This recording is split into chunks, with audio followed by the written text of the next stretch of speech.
As we approach the middle of the year, I thought it'd be good to do a video to basically reflect on my 2026 personal goals. Now, these are a variety of subjects, not strictly fitness, not strictly coaching. So I've got 3 of them that I'm going to talk to you about. So without further ado, let's dive in, because I think personal reflection is really important, and it's something I really try to do. It's something I try to sort of push onto my clients as well, because often when you look at yourself and you look within, you can often then take feedback from other people far better. So let's dive straight in. So I've got my laptop here because I'm going to reference a few images which you're going to see on the screen. So my 2026 New Year's resolution began with better time management, and you'll see a picture on the screen. This is a picture of a diary entry. I use, for those who don't know or care, I use the iPhone calendar to basically diarize my whole life. It allows me to just stay organized. Now, for some of you, you might look at that and think, maybe that's a bit over the top. Why do you need to write down when you're going to eat? Well, the reason I do it is just so I have mental clarity. And at the start of 2026, I needed to be better at this. Now, with my job, being a trainer, being a coach, a lot of the time you can sometimes fall into a trap of being a yes man. And when I say that, and other coaches watching this will know, even other self-employed people will know, it's quite difficult sometimes to say no. And at the back end of 2025, I found myself saying yes more than I was comfortable with. And obviously money is a driver there.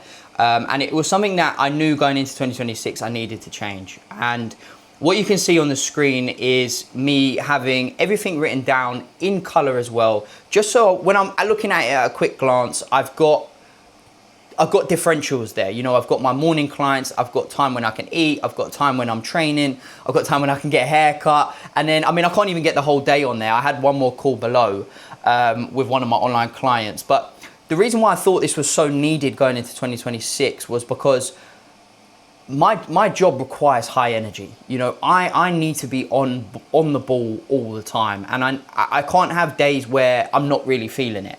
As much as you think maybe I can, I can't. You know, energy is required for coaching and training people. And if my energy is not where it needs to be, the people on the receiving end get a poor service. So one of the things I wanted to really work on, like I said, this year was time management, and that was just being better with my diary. But not only that, it was also being able to say no a lot more, and basically just reserving my energy for things that I felt were truly useful. Not putting my energy into things maybe that I think I could maybe save it for other things. And this goes for social and work, right? You know, I've said no to clients this year that wouldn't align with my scheduling. Whereas last year I would have said yes. You know, I won't take a call this year unless it aligns with my scheduling. Now, with that being said, obviously I need an element of flexibility. I know people have also very busy lives, and of course I am very flexible. But at the end of the day, I need to protect my energy so I can deliver a fantastic service. So, moving on to my second New Year's resolution. This is a bit of a two-parter, okay? So the first overall look at it was, how can I be better at investing? And like I said, this is a two-parter, so I'm gonna break it down. So the first thing that I wanted to do more of this year was financial investments. Now, I've put my Trading 212 account on the screen for you. I've blurred out the numbers. Now, before I say any more, I've blurred out the numbers because it's not relevant, okay? What I have achieved by investing over many years is very, very irrelevant. It's not, this is not financial advice before I better throw that in there. This is not financial advice. I don't think you should copy what I do. I think you should do your own research and understand why investing can be useful for you. So with that said, at the back end of last year, actually I'd go back even before then, I'd say the last couple of years, I've not been great at my financial investments, and I wanted to really focus on that in 2026. So I put a lot more of energy into my stocks ISA. For those who don't know, this is you get up to £20,000 tax-free. So it's something that I would highly recommend you go and have a look at if you haven't. Now, obviously, with this level of type of investing, this is not a bank account. This is me investing into the stock market. And some of the holdings you can see on the screen are they're very safe holdings. Now, I'm by no means an expert in the stock market. I'm by no means an expert in financial investments. There are many people online who probably can give you better advice than me when it comes to this sort of thing. But I'm just showing you as evidence, I guess, and sort of as reflection that my holdings are increasing. Now, you can't see what I've invested in this year, but these are the holdings that I've put money into this year. For me, they seem like good investments. Again, remember, this is not me telling you to go and invest into these. This is what I think are good investments. And this was something I wanted to look at towards the back end of last year, but 2026, I said to myself, this is going to be the year that I'm going to really focus in on my future. And this is what this is. You know, when we're putting money into bank accounts, again, I'm no expert in this, but we know we're not getting a great rate of return when it comes to putting money into bank accounts. You can see that through your interest rates. So my money had to be going somewhere else for me this year. Obviously, I keep money in bank accounts, but I wanted to look further down the line. This is 20, 30 years down the line. So, you know, this is not a get-rich-quick scheme. This is future pacing, I would say. And the second aspect of investing was investing in myself. And on your screen, you will see a course that I've started. And it's called the Elite Coach Blueprint. Now, it's a collection of webinars.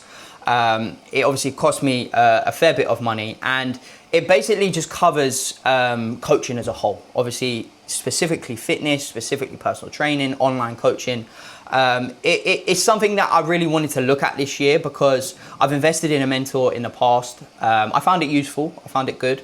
But I never want to get stagnant in my role. I always want to be developing. I want to be the best. You know, I want to be the best that I can offer. And, you know, I might not be the best coach in the world. I might not be the best fitness coach in the world. Definitely not the best content creator in the world. But it doesn't mean that I can't hold myself to these high standards. And I need to constantly be developing. You know, fitness is an ever-evolving industry, as most of you may know watching this video. It's constantly changing. It's constantly expanding. There's constantly new research out there. And therefore, I need to stay on top of that. I want to know how to perform things differently in the future. You know, how we perform and how we cue certain things today, like a squat or a deadlift, may be very different to how we cue it in the next 5 years as research expands and develops. So yeah, so I invested into myself this year. It's a course that is going to hopefully put me in a better position as a coach, put me in a better position maybe as a business person as well, because that's an area I want to constantly be developing on. But I guess what I'm trying to say is if you're in any sort of niche or any sort of industry, don't become stagnant. Make sure you spend the time working on yourself. And that can be in many different aspects. But for me, I saw a course online. It was someone that I trust online.